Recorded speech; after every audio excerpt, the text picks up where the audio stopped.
It's time for Money Monday, and today we are focusing on those looming tax returns with the April 18th deadline quickly approaching. It always comes so much faster than I think it's going to. We're bringing you up to speed on what you need to know about filing your 2021 return. Yes, and we want to bring in now somebody who can help us with this is CPA and tax analyst for Forbes advisor, Kimberly Washington. Kimberly, good to have you here with us. And look, it's a month out, but for some of us, are we a little behind?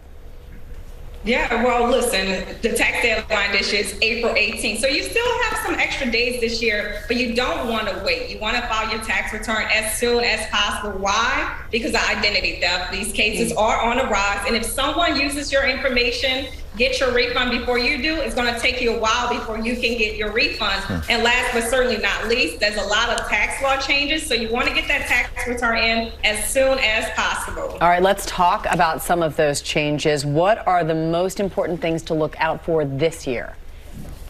The biggest thing is the child tax credit payment. If you did receive payments last year, you're going to receive a letter in the mail. That letter is actually going to outline exactly how much you received. You're going to need this information in order to file your tax return and also determine whether or not you qualify for some additional cash. The second one is a recovery rebate tax credit. If you're someone who missed your stimulus payment last year, you may be entitled to $1,400 this year when you file your tax return. So keep that in mind. And last but certainly not least, if you're someone who gave money away to a charitable organization, you may qualify to take this donation on the face of the tax return without itemizing this year, up to $300 if you're single, and of course $600 if you are married. So keep that in mind. And of course, a lot of folks want if they are getting a refund, they want the fastest way to get their hands on it. And so what is the fastest way?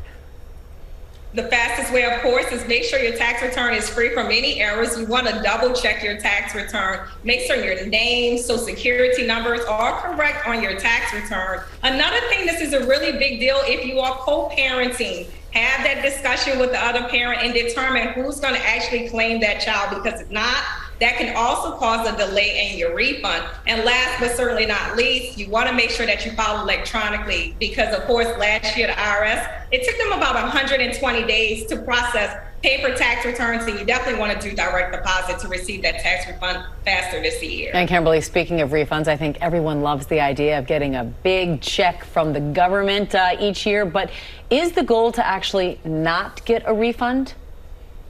That is the goal. You want to make sure that you actually break even at tax time. So there's one way you can do this. You can actually head over to the IRS.gov, enter your information, your income and your deductions, and it can actually let you know exactly how much taxes should be withheld. Because of course, you don't want Uncle Sam using your money throughout the year interest free. So that's one way that you can give yourself a raise perhaps by adjusting your tax withholdings. And of course, use some of that money right now, of course, with all the rising prices.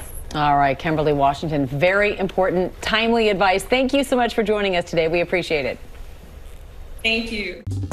Well, hey there, GMA fans. Robin Roberts here. Thanks for checking out our YouTube channel. Lots of great stuff here. So go on, click the subscribe button right over here to get more of awesome videos and content from GMA every day, anytime. We thank you for watching, and we'll see you in the morning on GMA.